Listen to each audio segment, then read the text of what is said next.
अंतरिक्ष यात्रा नामक पाठ पढ़ाने जा रहे हैं। सर्वप्रथम आप संदर्भ देखिए, यह गद्यांश संस्कृत परिचायिका के अंतरिक्ष यात्रा नामक पाठ से उद्धृत है। अब अनुवाद देखिए, किताब पर आपका ध्यान होना चाहिए। यावदेव अहं तं लोकम् उपागच्छं मया अनुभूतं यत्र तत्र प्रभात कालो जातः।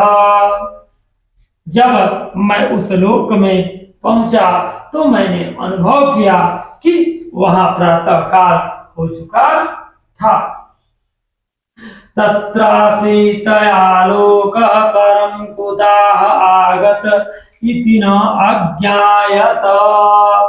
लेकिन कहां से आ रहा था यह नहीं मालूम पड़ा। न तत्र सूर्यस्य दर्शनं जातं न चंद्रस्य। वहां सूर्य का दर्शन था और न ही वहां चंद्रमा का दर्शन था। न वहां सूर्य का दर्शन था और न वहां चंद्रमा का दर्शन था। तत्र पवनो अवहत किंतु वनस्पति नाम सर्वथा भावयासीत। वहां पवन तो बह रहा था किंतु वनस्पतियों का सर्वथा अभाव था। वहां पवन तो बह रहा था किंतु वनस्पतियों का सर्वथा अभाव था। न कोऽपि वृक्ष न वा कापि लता आसीत तत्र। वहां न कोई लता थी न कोई वृक्ष था। वहां न कोई लता थी न कोई वृक्ष था। तत्र प्राणिनः अपि नासन। वहां प्राणी भी न थे। वहां प्राणी भी न थे। मदीयं राकेटयानं शनैः शनैः तत्र अवातरत। मेरा राकेट धीरे धीरे वहां उतरा। फिर कहता है, यद्यपि याने मया बहुवसितं तथापि तत्र भ्रमणेन अहं क्षुधया पीडितः। यद्यपि जहाज में मैंने बहुत भोजन कर लिया, फिर भी वहां घूमने के कारण मैं भूख से पीड़ित हो गया। तदर्थमया काश्चित् गोलिका आसीत। इसलिए मैंने कुछ गोलियां खाई। पर्यटने मया सुविस्थिताः शोभनश्च मार्गादिष्टं मार्गम उभयतः गगनचुंबी अट्टालिका परिलाक्षिताः। घूमने से मैंने बड़े बड़े और सुंदर मार्ग देखे। मार्ग के दोनों ओर गगन चुंबी इमारतें देखी। ता सर्वा नवनिर्माता इव प्रत्यभासन्ते। वे सभी नवनिर्मित से प्रतीत हो रहे थे। हालांकि जब मैं घूम रहा था तो मैंने बड़े बड़े मार्ग देखे और उन मार्गों की तरफ हमने गगनचुंबी अर्थात आकाश को चूमती हुई इतनी ऊंची ऊंची इमारतों को देखा। और वे सभी इमारतें हमें नवनिर्मित प्रतीत हो रही थी, अर्थात बहुत हाल ही की बनी हुई लग रही थी। यदा यदा वयं तस्य नगरस्य द्वारम् उपागताः तस्य सुविशालौ द्वारपि कपाटौ अनावेत्तौ संजातः। जब हम उस नगर के द्वार पर पहुंचे तो उसकी दोनों बड़ी बड़ी किवाड़ें अपने आप ही खुल गई। जब हम उस नगर के द्वार पर पहुंचे तो उसकी दोनों बड़ी बड़ी किवाड़ें खुल गई। एवं उपलक्षितं ह्यतकोऽपि आसन अस्मान् प्रतिक्षणाम अतिष्ठत। ऐसा आभास हुआ जैसे कि कोई हमारी प्रतीक्षा में बैठा था। जब हम नगर के द्वार पर पहुंचे तो उसकी दोनों बड़ी बड़ी किवाड़ें अपने आप खुल गई। ऐसा आभास हुआ कि कोई हमारी प्रतीक्षा में बैठा था। यत्र यातायातस्य कृतेन किमपि साधनम् अस्ति, वहां आने जाने अर्थात यातायात के लिए कोई भी साधन नहीं था। वहां आने जाने अर्थात यातायात के लिए कोई भी साधन नहीं था। अहम अचिंतयम् यद तत्याह सर्वे नगरवासिनः क्वापि गताः, मैंने सोचा कि वहां के सभी नगर निवासी कहां चले गए हैं। मैंने सोचा कि वहां के सभी नगर निवासी कहां चले गए हैं। अंततः अंत में अहम एकम गृहम वीशम, अंत में मैं एक घर में घुस गया। आगे देखिए, तत्रासीत एकः महान् कक्षा यस्मिन् द्वारं समुन्नतम् आसीत, यहाँ एक बड़ा कमरा था जिसका द्वार बहुत ऊंचा था। कहता है कि जब मैं उस घर में घुस गया तो उस घर में एक कमरा था, बहुत बड़ा कमरा था और उसका द्वार भी क्या था, बहुत ऊंचा था।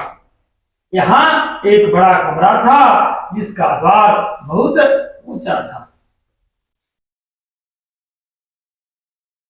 तत्रासीत एकः महान् कक्षा यस्मिन् द्वारं समुन्नतम् आसीत, यहाँ एक बड़ा कमरा था, उसका द्वार बहुत ऊंचा था। तत्रापि कपाटो स्वचालितो अनावृत्तो व अभवताम्, वहां भी किवाड़ें स्वचालित अर्थात स्वयं चलने वाली और स्व खुलने वाले हो गए। वहां भी किवाड़ें स्वचालित और स्वयं खुलने वाले हो गए। तस्मिन् विस्तीर्णे भवने स्वचालितः चित्रपट कार्यक्रमः प्रचलन आसीत, उस विशाल भवन में स्वयं चलने वाला चित्रपट कार्यक्रम चल रहा था। उस विशाल भवन में स्वयं चलने वाला चित्रपट कार्यक्रम चल रहा था। एको मंदध्वनि अश्रूयत तस्मिन् तस्य लोकस्य कथा एव वर्णिता, उसमें एक धीमी ध्वनि सुनाई दी। जो वह चित्रपट कार्यक्रम स्वयं चल रहा था उसमें कहता है कि एक धीमी सी ध्वनि सुनाई दी, उसमें उस लोक की कथा इस प्रकार वर्णित थी। उस ध्वनि में उस लोक की कथा इस प्रकार वर्णित थी। देखिए कैसे थी। कदाचित अत्रापि मानवानां सभ्य समाजः आसीत, किसी समय वहां भी मानवों का सभ्य समाज था। स समाजः बहु संपन्नम् अतिष्ठत, वह समाज अत्यंत विकसित था। तेन महति वैज्ञानिकी प्रगति समुपलब्धा, उसने अत्यंत प्रगति की थी। तस्य समाजस्य सर्वाणि कार्याणि स्वचालितानि अभूवन्, किन्तु कष्टं यत् जनबाहुल्यं पोषणाय भोजनं नैव अवाप्तम्। समाज के सभी कार्य स्वचालित थे, किंतु दुख की बात यह है कि अधिक जनसंख्या के कारण पोषण के लिए भोजन प्राप्त नहीं हुआ और अंततः भोजनं विना सकलः समाजः सुप्तः अभवत्, और अंत में संपूर्ण समाज क्या हुआ, मृत्यु की निद्रा में सुप्त हो गया। कहता है कि समाज के सभी कार्य वहां जो थे वह स्वचालित थे, किंतु दुख की बात यह है कि अधिक जनसंख्या होने के कारण भोजन प्राप्त नहीं हुआ और संपूर्ण समाज मृत्यु की निद्रा में सो गया। इमानि यंत्राणि यत्र केवलम् इदं विज्ञापयितुं प्रचलन्ति यद् अनयस्य कश्चित् लोकस्य मानवः इदं तत् जानीयात् अस्माकं संदेश च गृह गृह्यात्। फिर कहता है ये यंत्र यहाँ केवल यह सूचना देने के लिए चलते हैं कि किसी अन्य लोक के लोग यह तथ्य अर्थात यह जानकारी प्राप्त करके शिक्षा ग्रहण करें। यह ये यंत्र यहाँ केवल यह सूचना देने के लिए चलते हैं कि अन्य किसी लोक के को यह तथ्य अर्थात जानकारी दे सकें और लोग उससे शिक्षा ग्रहण कर सकें। अचिरमेव इदं सर्व स्वयमेव विनश्यति। शीघ्र ही यह सब स्वयं ही नष्ट हो जाएगा। एवं विज्ञापयः सह ध्वनि सहसा वीरतः तत्र कोऽपि महान् गर्घनादः च उत्थितः। यह बताकर वह ध्वनि सहसा रुक गई और कोई महान अर्थात भयंकर घड़घड़ाहट की आवाज उठी। यह बताकर वह ध्वनि सहसा अर्थात अचानक रुक गई और कोई महान अर्थात भयंकर घड़घड़ाहट की आवाज उठी। अहमपि भूमौ अपततम्। मैं भी पृथ्वी पर गिर पड़ा।